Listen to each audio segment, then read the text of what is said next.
Fala galera do Vascão, bora reagir a mais um vídeo aqui do SBT Sport Rio, trazendo as últimas notícias, as últimas informações do Vasco da Gama, que não acabou a temporada, mas já está bem movimentado aí o mercado da bola do Vasco, né? Porque tá nos trâmites aí para venda da SAF e vendendo a SAF para esse cara aí, que parece que vai ser para ele, o Vasco vai virar tem tudo para virar uma potência aí, né? Por causa da sua torcida.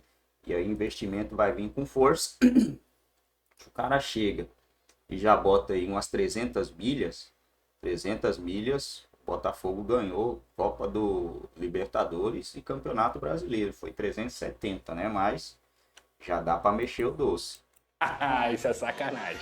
Não vi. Isso é sacanagem, tá vendo? Não vi. Eu falo bem do Botafogo, dou moral pro Botafogo. Aí ela tá aqui fazendo ironia. Eu acho que vive, sabe por quê? Alô, Juninho. Você tá próximo de entrar, mudar a história do seu time, que é fazer uma SAF boa. Aí o negócio vai ficar bom. Então é um bom momento. O Vasco encara o Atlético Mineiro hoje, confronto direto, as duas equipes que estão vivendo aí numa seca de vitórias. E vai dar Vascão, Pedrosa, rodou. Duas equipes buscando reencontrar o caminho das vitórias. Vasco e Atlético Mineiro se enfrentam hoje às 7 da noite em São Januário, em um confronto direto por uma vaga na Sul-Americana. O Cruz Maltino está a 5 jogos sem vencer. E o Galo, que busca se recuperar após o vice da Libertadores, tem uma sequência ainda pior com 11 partidas sem vitória. Para o confronto decisivo, o técnico Felipe ainda não confirmou a escalação, mas pode promover mudanças entre os titulares. Essa será a despedida do Cruz Maltino de São Januário na temporada. E só a vitória interessa para terminar o ano em paz com a torcida. Vamos todos cantar de coração a cruz de mal. Sobe o hino pra ele sorrir. Cadê o time do Vascão, Pedrosa? Vamos lá. Provável escalação. Léo Jardim, Paulo Henrique, João Vitor, Léo Piton, Hugo Cocão, Jair, Coutinho, Alex Teixeira e Verrete. O Ryan briga por uma vaga aí nesse ataque. Gente, bom demais esse Ou no time. lugar do Jair, mas eu acho muito difícil que o Alex Teixeira não jogue o jogo de hoje. Cara, a boa gente não atuação que teve ele tempo de falar sobre isso, porque a gente tava Botafogo, depois vamos falar do Grego, Sim. vamos falar ainda hoje. Mas a gente pode lembrar no ano passado?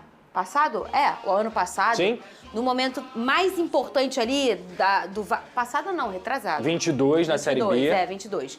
No momento mais importante ali do Vasco, o Alex apareceu, o Alex Sim. Teixeira. E mais uma vez, imagina perder pro Atlético Goianiense em casa, perder pontos, Perfeito. ô Pedrosa. Mais uma vez o Alex sendo um cara importante quando a corda tá no pescoço, né? Ele entrou e mudou o jogo. Tanto porque ele errou no gol do Atlético Goianiense, quanto porque ele conseguiu dar assistência e fazer o gol. Ele foi um jogador extremamente importante nessa partida. E assim, o Alex foi muito mal aproveitado pelo Rafael Paiva, eu já falei isso aqui. Era um jogador que toda hora ele entrava 20 minutos, aí ficava 3 jogos sem entrar e depois entrava de novo. É impossível o cara ter sequência e conseguir render o que a gente espera que ele renda. E com o Ramon Dias, ele também foi mal aproveitado. O Ramon Dias, por exemplo, preferiu o Sebastião Ferreira ao Alex Teixeira. Verdade. O que pra mim era um erro. Claro que o Alex tem que mostrar mais pra gente poder falar que ele tá bem. Mas nessa última partida, eu acho que ainda mais com o futebol terrível que o Vasco tem jogado, ele merece uma oportunidade sim como titular. E então esse time aí é o provável time É o do Vasco provável hoje. time. Agora eu quero saber do Grego. Eu e toda a torcida do Vasco, Tá. esse cara que não é um iogurte, Não é? ele existe e pode comprar o Vasco da Gama, Existe. Lucas Pedrosa? Vamos lá. Este homem aqui, ó, rezando.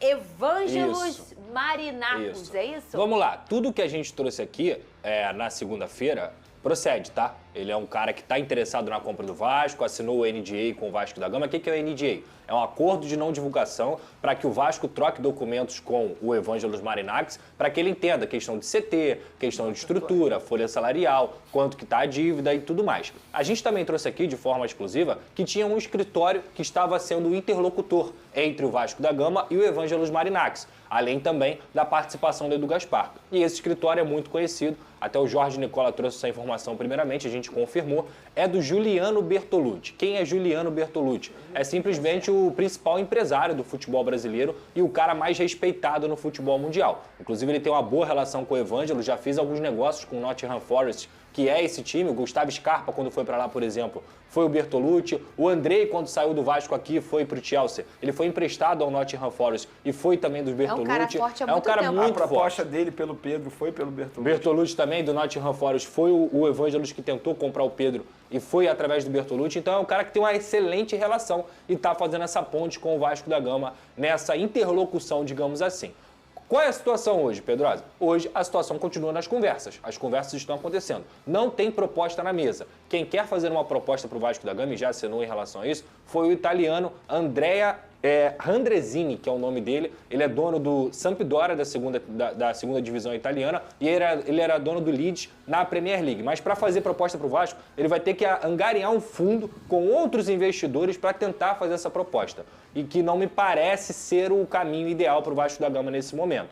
Mas assim, em relação ao Vasco da Gama, a posição do Vasco é ouvir todo mundo. Porque ele tem que entender que o mercado é dinâmico. Não adianta o Vasco só falar assim, não, eu vou negociar só com o grego. Porque o que acontece é o seguinte, você baixa o seu valor de mercado. Se eu estou priorizando só você, eu não posso falar que, eu só vou priorizar você. Porque se tem outros interessados, isso mostra como o Vasco é disputado no mercado. Seu valor de mercado sobe. Então assim, eu vejo muita gente, já fecha com o grego, já fecha com... Não é assim. Tem que ter paciência, tem que valorizar o Vasco da Gama para que o Vasco não cometa o erro que cometeu com a 777. Então, muita paciência, muita calma nessa hora. O que eu posso dizer é sim que ele tem interesse no Vasco da Gama. Põe a foto dele aqui com a camisa branca. Consegue, por favor? Vocês não têm essa coisa que eu tenho, que eu sou botafoguense, né? Eu tenho essa coisa do negócio meio místico. Eu tenho isso. Eu sou assim, tá? Aquela foto que ele tá com a camisa branca. Sim. Gente, se vocês não estão enxergando, pra quem não pode ver, eu conto. Ele é uma mistura do Almirante com o Eurico Miranda. É Evangelos Marinakis, inclusive. Olha aqui, ó. Isso aqui é o Almirante do Vasco, aqui, ó. Olha aqui essa parte aqui, ó. E Isso com aqui é o muito mais Almirante. dinheiro também. É. E o resto todo tem um ar de Eurico Miranda. Se este homem não for Fuma o dono... charuto. Fuma charuto? Fuma. Ô, Venê, claro que tem que fazer o que o Pedrosa falou. Tem que negociar aquele negocinho assim, né? Mas esse homem tem que ser o dono do Vasco, E ele Venê também é Casagrande. apaixonado por futebol, acho que isso conta muito. Eu acho que, por exemplo, o próprio John Texton, o cara que é fissurado em futebol, ele entende de futebol, ele indica nomes. Eu não acho que o cara tem que apenas chegar e comprar e pronto, não é assim. Ele também tem que gostar do esporte, Ele foi acompanhar eleito, o dia a Venê, dia. esse ano como melhor dirigente do futebol E a europeu. gente vê isso, porque, olha só, se a gente for parar e analisar os clubes que ele tem como dono, o Olympiacos vai muito bem, obrigado. Sim. E ele é apaixonado por brasileiro. Você vê que Sim, toda o hora ele Olympiacos, contrata é verdade. um brasileiro. O time inglês também está indo muito bem lá na Premier League. Então, ele acabou de comprar um clube português, o Rio Ave, que também está crescendo, pelo que a imprensa portuguesa fala. E eu, assim, óbvio que isso aqui é uma opinião de leigo, enxergando toda a situação de fora. Eu acho que o Vasco, ou qualquer clube que vai se tornar SAF, não tem que pensar apenas no dinheiro. Qual é a maior proposta financeira? Claro, com eu certeza. acho que você precisa parar e analisar o que essa pessoa, o que esse grupo pode oferecer futuramente. E esportivamente também. Vamos pegar o exemplo da 77. Beleza, supondo que a 77 na época tenha dado o maior dinheiro. E aí os conselheiros do Vasco, no final da ocasião, escolheram a 77. Só que se a gente for parar e analisar, eles não tiveram sucesso com nenhum outro clube. Então, assim, não é só pensar em dinheiro nesse momento, é pensar todo o projeto. Eu acho que é isso que o Vasco precisa fazer. É que a 777, ela prometeu muito, né? Ela prometeu que o Vasco seria um dos 5 maiores clubes do Brasil, ela prometeu que o Vasco teria uma folha salarial gigante, que o Vasco voltaria a disputar grandes títulos, que o Vasco teria um CT, e eles não cumpriram nada, porque eles mentiram pro torcedor. Então, assim, foi uma empresa que hoje já não existe mais, e o ponto do Venê é extremamente interessante, porque é projeto esportivo. O cara não tem que chegar aqui e só, eu vou fazer um time milionário. Ele tem que reestruturar o CT, ele tem que fazer com que a base do Vasco da Gama volte a ser valorizada, ele tem que aí sim montar um time. O Edu Gaspar, que hoje também faz parte do projeto do Grego, ele foi eleito em 2023 como melhor dirigente e hoje o Grego foi eleito em 2024 como melhor dirigente do futebol europeu. Então hoje são dois caras que estão unidos. O Edu Gaspar é um cara sensacional, um dos melhores dirigentes que tem no mundo, não só no futebol brasileiro, em relação ao Inclusive, brasileiro. um bom exemplo, pelo fato do Grego gostar tanto de futebol, por exemplo, na final do Mundial Sub-20, Olympiacos e Flamengo, ele fez questão de vir e acompanhar de perto, em loco. Porque qualquer outro DJ poderia pensar, não, é sub-20, É, eu não vou. sim. Exato. Ele não, ele saiu de lá, de onde ele mora, enfim, falou, não, vou acompanhar de perto. Muito então é bem. o cara que acompanha, então, assim...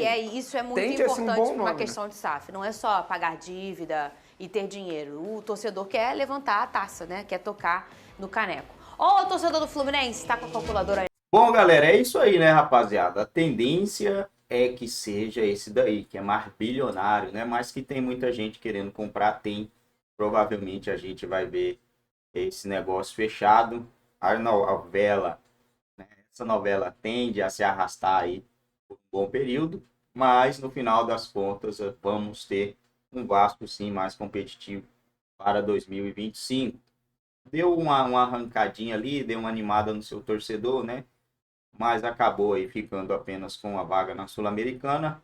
O Vasco disputa a Copa do Brasil do ano que vem, né? Disputa. Vai ter aí uma Copa para disputar, uma Copa Sul-Americana, né? Então, já é algo ali legalzinho. Se montar um time bom para competir nessa competição. O Vasco vai ser aí, vamos dar uma olhada aqui.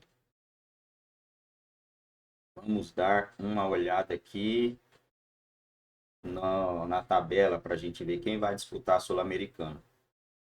Cruzeiro, Vitória, Grêmio, Vasco, Atlético Mineiro e Atlético Paranaense até o momento. Cara, se o Vasco monta um time legal, de 200 a 300 milhões aí investido, ele tem tudo para ganhar essa Copa Sul-Americana, porque os times de fora são horríveis. Olha o time do Cruzeiro que chegou na final. O time do Cruzeiro é fraco. Fraco até demais. Então, tem tudo para conquistar sim uma Sul-Americana. Um título que eu consigo enxergar para o Vasco para o ano que vem, caso o Vasco se classifique, né? Porque o Juventude tem 42, o Vasco tem 44. Se o Vasco não vencer as duas partidas, ele pode ficar de fora. Ele não cai mais, né? Por número de vitórias.